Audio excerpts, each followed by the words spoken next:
Want to make a podcast? Spotify's got a platform that lets you make one super easily, then distribute it everywhere and even earn money, all in one place for free. It's called Spotify for Podcasters, and here's how it works. Spotify for Podcasters lets you record and edit podcasts right from your phone or computer, so no matter what your setup is like, you can start creating today. Then you can distribute your podcast to Spotify and everywhere else podcasts are heard.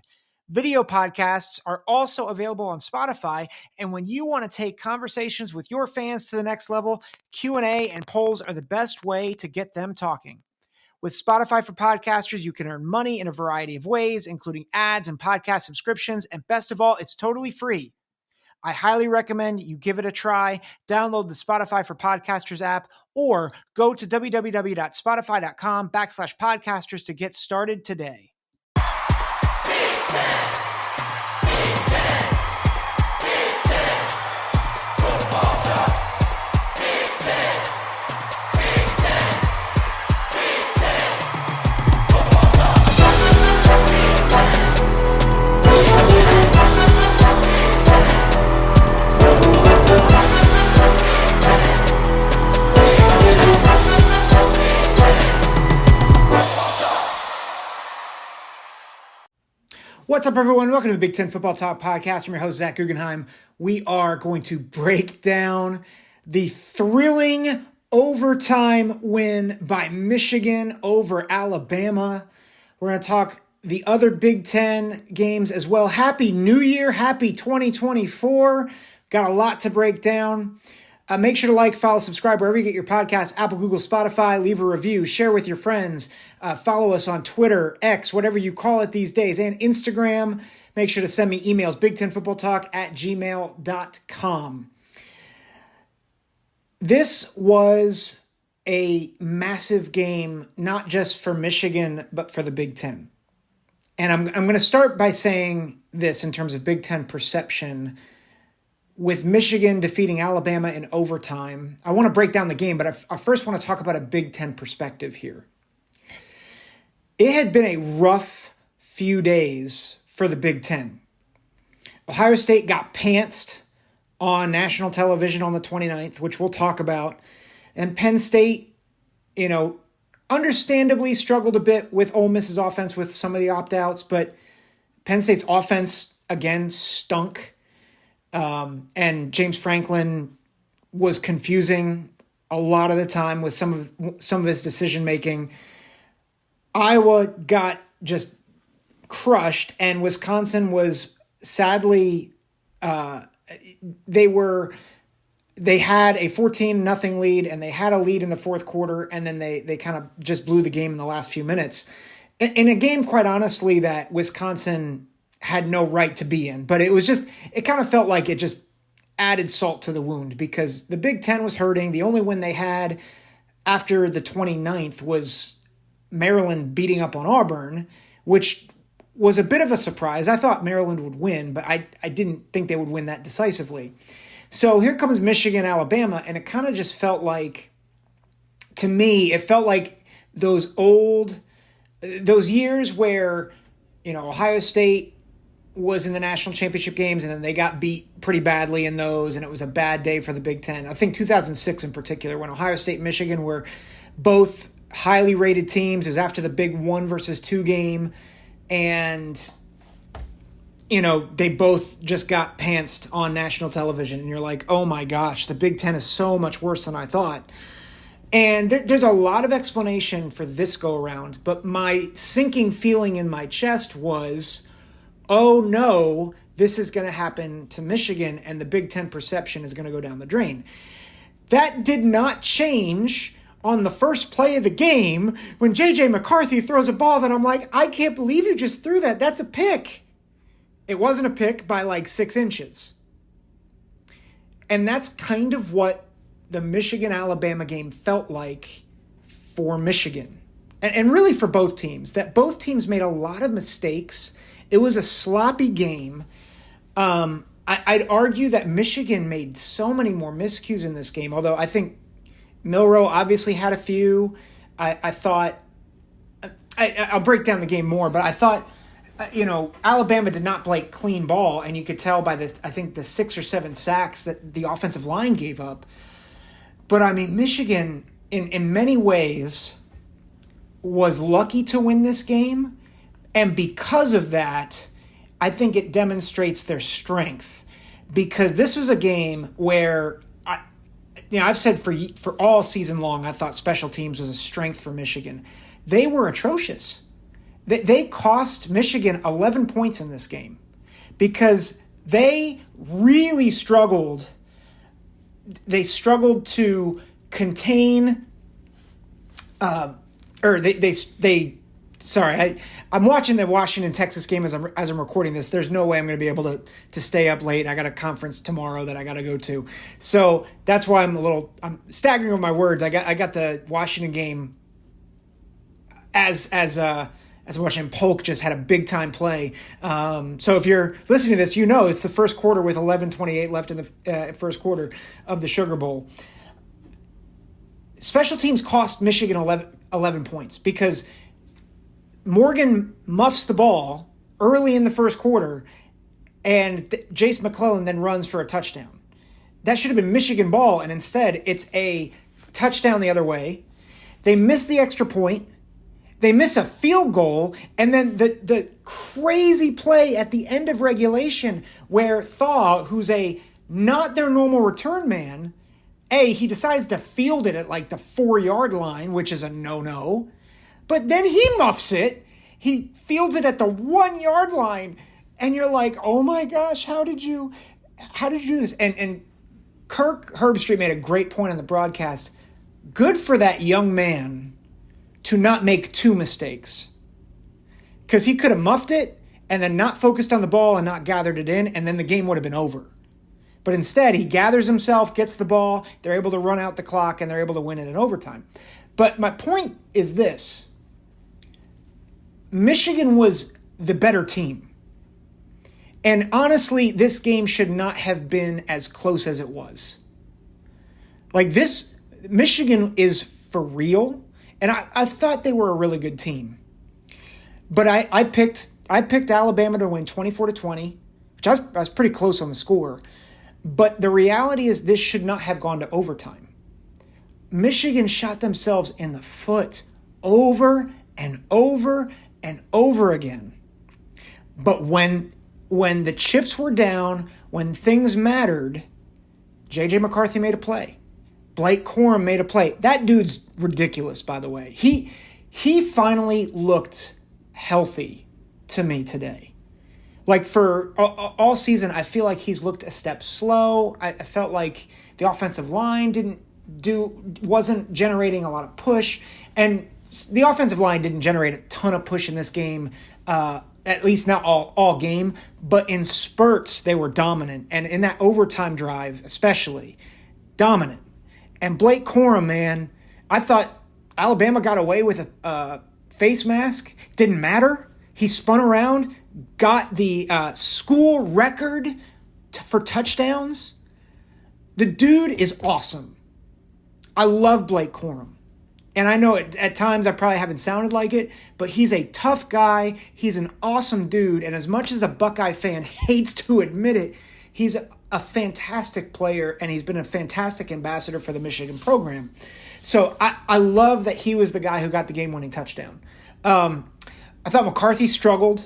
A lot of my concerns about him came to bear. The near pick at the beginning of the game, I thought at times he was aiming the ball. I thought at times he was throwing it too hard to his receivers.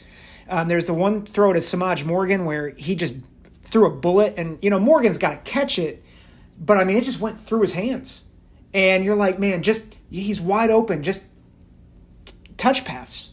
And so I thought he was inconsistent in this game. But again, when the game was on the line, he did not flinch. He did not waver, which I thought the third and most of the fourth quarter, I thought Michigan really. They looked like they didn't belong. Like they looked scared. Quite honestly, they looked like Ohio State playing Michigan the past few years. Because I feel like Ohio State has kind of turtled. I felt like Michigan turtled a little bit in the third and fourth quarter. But again, give JJ a lot of credit because 4.5 minutes left in this game, and it's go time. And I thought Sharon Moore called a great drive. Roman Wilson had a couple of huge plays in this game. Honestly, the second biggest play. I'll get to the first one in a minute, which led to the go-ahead touchdown in the first half. But the play where J.J. McCarthy, he threw a ball that it was really hard, that even though it got tipped by the backer for Alabama, the ball got tipped and it was still a perfect spiral. But what it did is it elevated the ball. And Roman Wilson saw it and he adjusted to it, where the defender, I think it was Kool-Aid McKinstry, did not. No, it wasn't McKinstry. It was the safety. I forget which safety. It wasn't Downs. It was one of the other safeties. I think it might have been Brant. No, Branch is in the NFL. I'm not sure. I don't know Alabama's personnel as well as I would like. But the safety did not adjust. Roman Wilson did, and he made an athletic grab.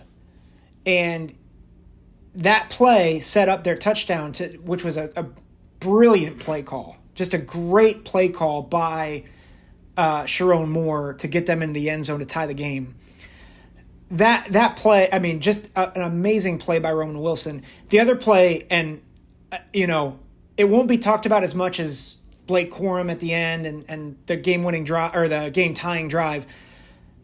But J.J. McCarthy securing the double pass in the middle of the second quarter, at the tail end of the second quarter, and being able to throw it while getting crushed by Dallas Turner, fading away and throwing it again to Roman Wilson, who gets the catch.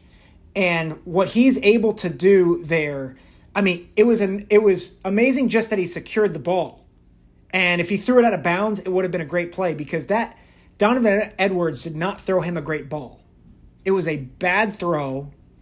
It was a bad pass. And if that goes haywire, it's a backwards pass. It's a fumble. Could have easily been 6 the other way.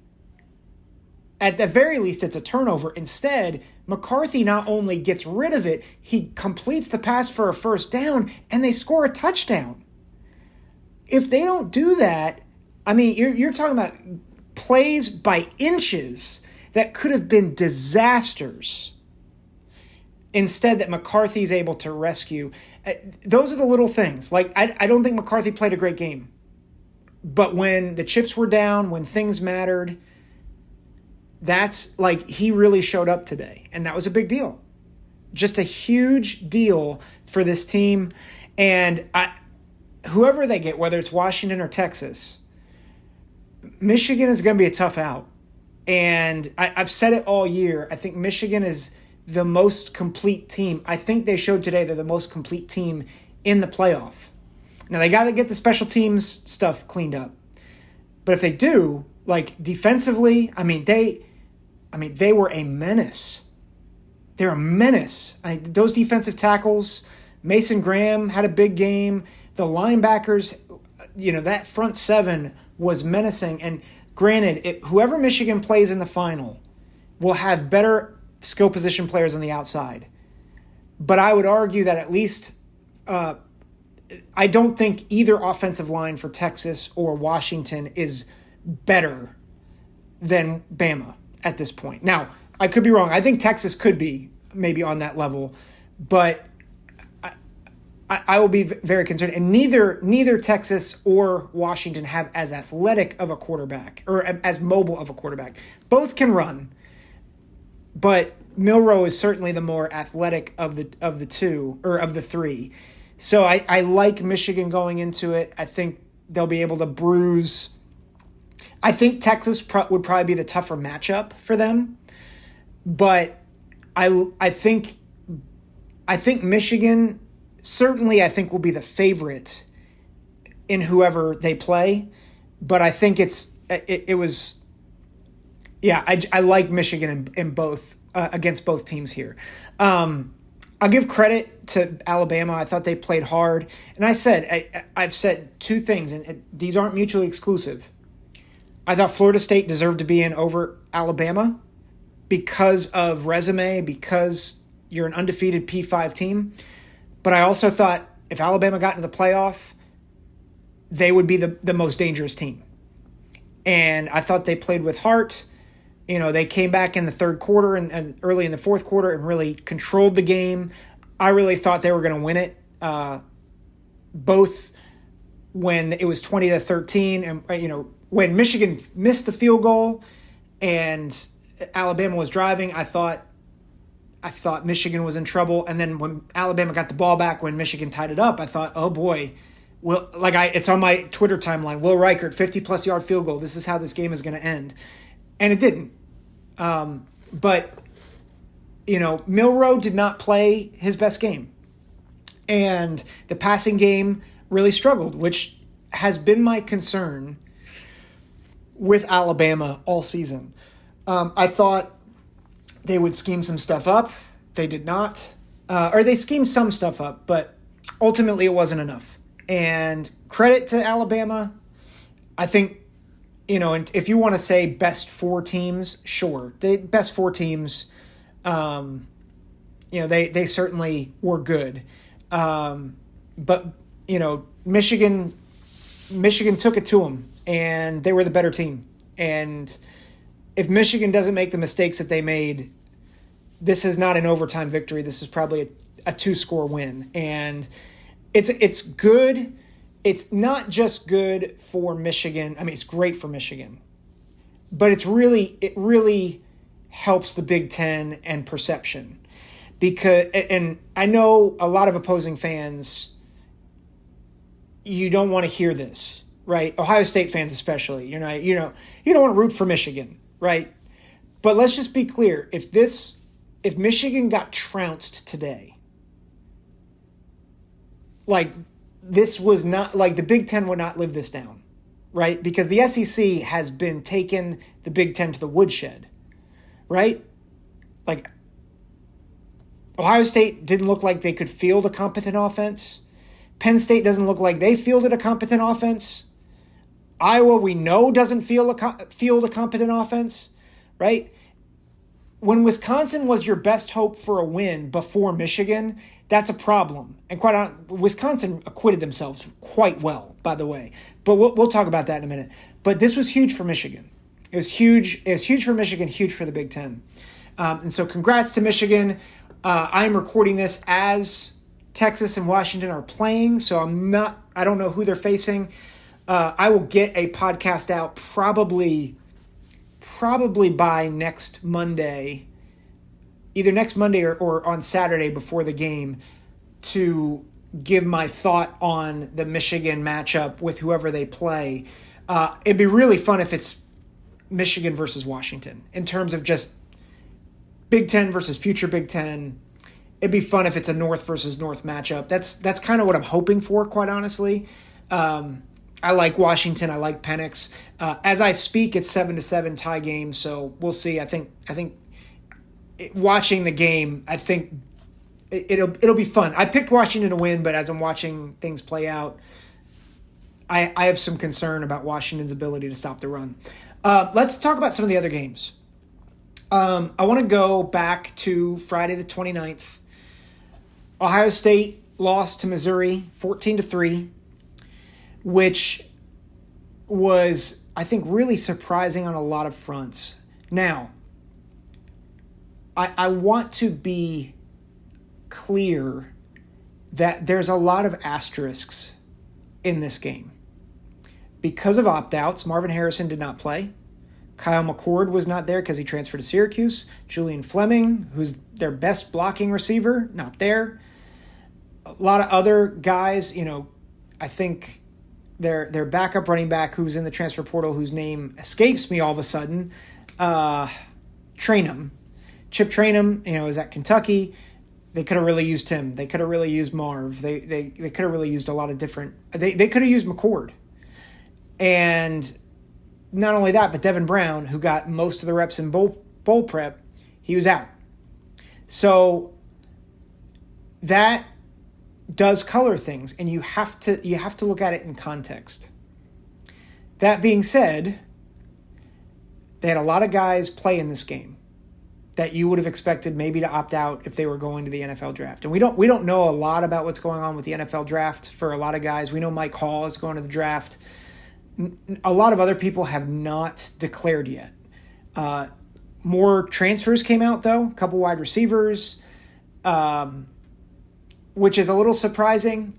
But, they recruit that room really well, and they don't rotate a lot. So, but the game, the two takeaways I had from this game was, one, the defense was phenomenal.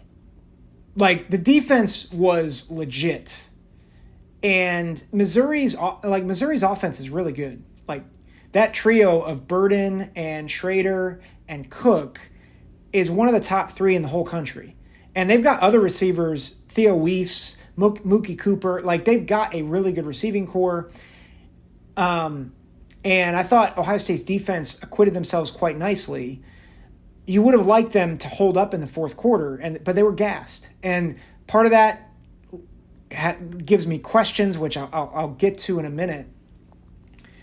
But the defense and that back seven played about as well as you could. That front four was phenomenal.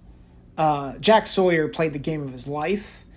So really, I thought the key weakness of the defense was the linebackers. The defensive backs were really good.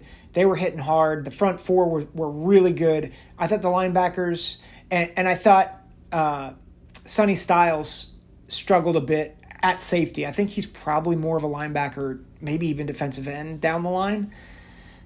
But defense was good. It was really good. The offense stunk.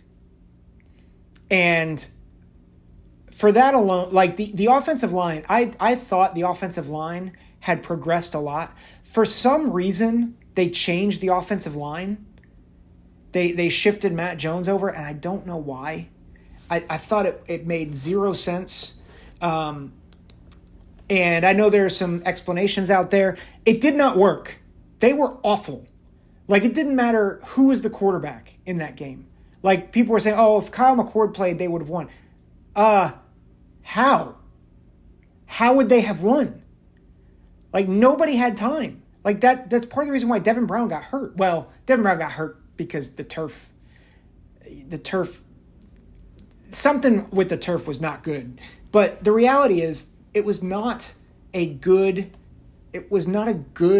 showing for that line. It was the worst offensive line performance I have witnessed Ohio State have. So I thought that was not good. The quarterbacking, you can't, people are like, well, what's the future of the quarterback room? I don't know, because I think Tom Brady could have been out there. I think Mike Vick could have been out there, and they wouldn't have been able to score much. That's how bad the offensive line was. And the offensive coaching staff did nothing to adjust, which is my main takeaway. This team needs to figure out what they're doing on offense, because the current model is not working. Ryan Day cannot call plays and also be the head coach. That was true last year, and he had one great game against Georgia. And because of that, it seemed like, well, maybe I can call the plays. You can't. Give them up. You can't do two things. So that's one. Second, Justin Fry needs to walk. Because this performance and this offensive line was the worst offensive line performance I have seen maybe since 2004. Maybe like early 2014 when that offensive line was trying to gel. It was abysmal. It was awful. There is no reason why a good but not great defensive line should have been this active, especially when they didn't do anything different throughout the game. Oh, there's an overload on the left. Oh, there's an overload on the right. I wonder if they'll catch it. Nope. Hey, let's just exploit number 66, Enoch Vamahi. Over and over and over and over again. And it was like as soon as Lincoln Kienholz came in, it was like, well, game's over. Let's just rely on our defense. And, it was just abysmal. I don't know what to say. And this is, I think if you're Ryan Day, you've got one more shot to kind of not blow up your program, but look at your program and say, okay, whatever is a B or lower, it's time to blow it up. One of those things is strength and conditioning, because that defense gets gassed regularly. They play well for 3 quarters. They played well for 3 quarters against Michigan. They played well for 3 quarters against Notre Dame. But in their fourth quarter, they start to break down. And that's strength and conditioning. And I don't know, I love Mickey Marotti. He's not it. Or they need to evolve. And if he's not going to evolve, he needs to leave. Parker Fleming should be fired like 5 years ago. I know he wasn't on staff 5 years ago. He never should have been hired. They're just these offensive coaches, and they need to get a play call. If they're not going to give play calling to Brian Hartline, then get an offensive coordinator who will play calls to be a co-offensive coordinator with Brian Hartline. Like, come on, this is ridiculous. This is Ohio State. You have 4 and 5 star quarterbacks. You have 4 and 5 star running backs. You have 4 and 5 star quarterbacks. I don't care if you're on your 3rd string freshman. He should at least be able to complete a slant pattern or a screen pass, and you should have at least some offensive linemen who can hold their block for more than a half a second.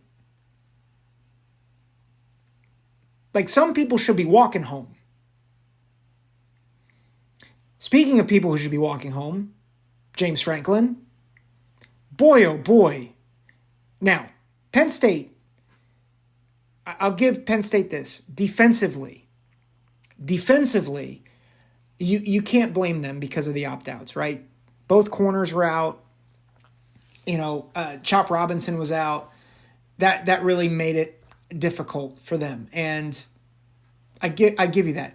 But on the other side, Ole Miss had 2 NFL corners opting out of this game.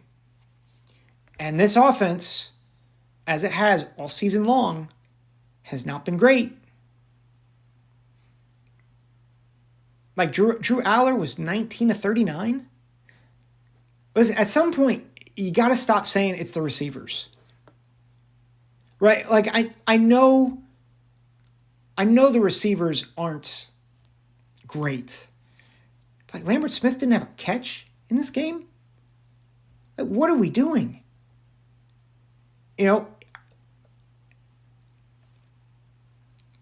Penn State has got to figure this out. And I'm not sure that either Drew Aller's not the guy that I thought he would be, or James Franklin is ruining another pocket passer. Now, Andy Kotelnicki, maybe he fixes it, but this performance by Penn State, their offense, is shameful. And not only that, it's so bad because the reality is you have 4th and 17. You're down by 14 points. And James Franklin's like, well, we don't have a 4th and 17 play. I don't trust my guy. We're going to kick a field goal. In the 4th quarter. Like, what are you doing? What kind of play call is that? You're in a bowl game. You have nothing to lose. And you kick wide. Well, you have no confidence in your quarterback. You have no confidence in your offense. It's just absurd. And again, James Franklin, similar to Ryan Day, I would argue that James Franklin and Ryan Day are in similar boats. They need to figure this out. Because I was confident that Penn State this year and next year was their window to win the Big Ten and possibly win a national championship. Now, maybe Kotelnicki changes things, and I think Tom Allen's a really good hire. But they've got to figure this out. Because this offense is not the way it should be. And like, Ole Miss is not a great defense. And so I know the yardage looks good, like they had over 500 yards. That looks good, but their efficiency is not great. Too many stops, too inconsistent. And their quarterback development is bad. It's been abysmal, if I'm honest. And there's a lot of stats that look good. But ultimately, Penn State's offense was inefficient and unhelpful. And Penn State has to figure out a way to do better on this side of the ball. Otherwise, they're missing their window. Because their recruiting the past couple cycles has not been what it was 2 years ago, where we thought, okay, maybe they can compete with Ohio State and Michigan. So I know some Penn State fans will say, well, the offense was okay. It was not what it needs to be against a mediocre defense. Like, you've got to be able to put up more than 17 in non-junk time. And let's not forget that one of those touchdowns came on a trick play. So I think there's a lot of things that you have to evaluate here. Let me go real quick to Iowa, Tennessee. I did not watch much of the game. All I can say is this is, again, it's inexcusable. 35-0. I thought Iowa would have a shot because Tennessee's defense, again, not great. It's not. Tennessee's defense is not great, and they were starting a freshman quarterback. By the way, freshman quarterbacks can sometimes do well, Ohio State, but I digress. Tennessee started a freshman quarterback against one of the best defenses in the country, and they scored 35 points. Why? Because Iowa couldn't move the ball. It's what I've been saying week after week after week. And this is why Kirk Ferentz, as much as he's complained and as much as Iowa fans want Kirk Ferentz to be the coach of the year, he's not, because he will not evolve. And quite honestly, this was a Brian Ferentz special. I mean, it was just 35-0. Just, what are we doing? What is Iowa doing? They went 10-4, lost in the Big Ten championship game, threw for 60 yards, had 173 yards total. I hope for Iowa fans that it gets better. Because this, again, it was a bad showing. See, do you see where, Michigan saved the Big Ten's rep? Them in Maryland, which I'll talk a little bit about Maryland here at the end. But I mean, could you imagine if Michigan lost? I mean, Iowa lost by 35. Penn State lost by 13, and honestly, it was worse than that. Ohio State lost by 11 and looked non-functional on offense. It's bad. It's bad. Michigan saved their bacon, which I know nobody wants to hear. And again, there's asterisks all around, right? I get that. But perception matters. It really does. Especially when ESPN owns all the rights to the playoff, right? Just going to leave that there. Wisconsin LSU, I thought Wisconsin would get blown out in this game. But this game kind of showed why I was high on Tanner Mordecai at the beginning of the season. I thought he played his best game as a Badger. Part of that's LSU's defense is not very good. But, without Braylon Allen, I thought they played really well. Will Pauling was very good in this game, had 2 touchdowns, had his best game as a Badger. And I think showed even in a loss that Fickell has them going in the right direction. I think Phil Longo getting more time, getting Tyler Van Dyke in there is going to be, I think, really good for them and for that program going forward. And Jackson Acker had a good game, and they're going to have some more talent coming in that running back room next season as well. So I think the future is bright for Wisconsin. It stinks that the way that they lost this game, it really stinks that the way they lost this game was in the fourth quarter. LSU is the better team, and even without Jaden Daniels, Nussmeier is a good quarterback, right? I think he's shown that he can be a good passer, and he really warmed up in the second part of the game. But Wisconsin did a good job limiting their rushing game, which I think was a little expected. But again, I think Wisconsin, even in defeat, really availed themselves. It stunk that they lost in the way they did. It felt very discombobulated at the end with the second down fumble, third down and fourth down, just bad plays, negative plays to lose the game when Wisconsin had, I think, a really good shot to win the game at the end of that at the end of regulation. So it was a bummer, but Wisconsin, I thought, acquitted themselves well, and I think it showed that Phil Longo, as he continues to instill his system, his offense, that it can work with Wisconsin. I do want to talk about Maryland. I thought Maryland would beat Auburn. I did not think it would be that big of a beatdown. And listen, Auburn is kind of hot and cold, but they got down early, and they just don't have the offensive firepower to storm back. And it's a good win for Loxley, right? Like, you beat Auburn in a bowl game. You go 8-5 after honestly a disappointing season, and I think that's a big win for Loxley. And I think here's maybe a couple takeaways for the Big Ten. One, they averted disaster.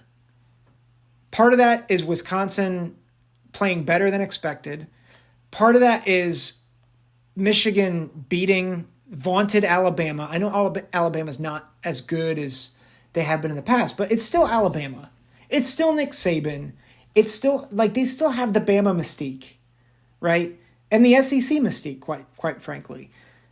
So that alone elevates the Big Ten narrative. But I think the other part of this is that while the other kind of top to mid-tier teams really faltered, the more bottom of the Big Ten really made a statement. Because you look at some of the wins at the bottom of the Big Ten, at least the bottom bowl teams had, obviously not talking about Purdue or any of those teams, but you talk about Northwestern beating Utah. I know Utah, again, had a lot of opt-outs, but, Northwestern wins a bowl game. Minnesota wins a bowl game. I know it's Bowling Green, whatever. But Minnesota wins a game. Rutgers beats Miami to get to 7-6. Maryland beats Auburn. Those teams have given the Big Ten a bit more credibility, similar to how I think the SEC is often looked at, right? Because the SEC, when teams beat Kentucky, oh, that's a big win. Or teams beat, Auburn, oh, it's a big, or when Alabama beats Auburn, oh, that's a big win. It was a tough win to win by 1 point on a 4th and 31, right? And these lesser Big Ten teams, I hate to say lesser, but I would say these maybe lower tier Big Ten teams are holding their own.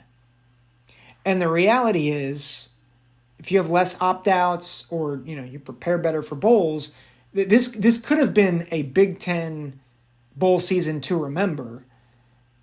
It's not, but I think you have to be very encouraged about the overall strength of the league from top to bottom.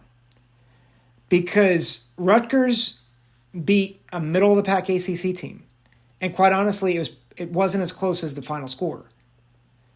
Maryland beat up on Auburn with a backup quarterback, by the way. Right? Tagovailoa didn't play in this game. And so that's a big deal. And then Michigan did not play their A game, and this is at the top. Michigan didn't play their A game against Bama, and they won. And so the Big Ten narrative, I think, is in really good shape, for one. But also, I think you have to give a lot of credit to the lower tier of the Big Ten holding its own and punching above its weight in a little bit, right? And that's a big deal. So overall, great few days of college football. Great days for the Big Ten. Would love your thoughts to just on how you think the Big Ten is going. What are your thoughts on Michigan? What are your thoughts on where this team goes. Do they win the national championship in 7 days on Monday the 8th? Would love your thoughts. Thanks for listening. As a final note, I really want to just say a few thank yous. First of all, thank you all for listening. This has been the best year of the podcast. And a big part of that is you guys, because you listen, you share, you leave reviews, and you talk about it with your friends, and you engage. Like, I've had the most engagement with you guys this year. Special thanks to several of a lot of key guys who have often shared. Yankee, Wolverine, I know you're listening. I know you're grinning from ear to ear right now with the win. I really appreciate all of our interactions. Really appreciate several other listeners that have chimed in as well. Illini Bubba, Matt Greenberg, you guys have been awesome. Obviously, the guys who always encourage me, dear friends of mine, Chris and Jim Ebersol, Tony Beard. I know you guys probably don't like what I said about Penn State right now, but you guys, I love having you in my corner and really appreciate you guys just from a friendship level. Big Ten Huddle. JR, if you're listening, just really appreciate everything that you've done for me in terms of having me on your show and even giving me tips about using StreamYard and all this other stuff. Eric Boggs at the OHIO podcast for having me on last minute. I know I've already thanked you guys, but I really, from the bottom of my heart, really appreciate you guys. And, I know you guys, you know me, I'm a Christian. I am so thankful to my Lord Jesus Christ. I know that can be overplayed, but like in all seriousness, I got into missions work thinking I was leaving sports media. Like I was a communications major in college. And one of the things I felt like God was calling me away from was media and communications and to ministry. And he's called me to ministry. I love my calling. But the fact that he's given me an avenue to do this, even just as a hobby, man, God is a good God. And I'm very grateful. So that'll do it. Happy 2024. Love you all. Take care. God bless.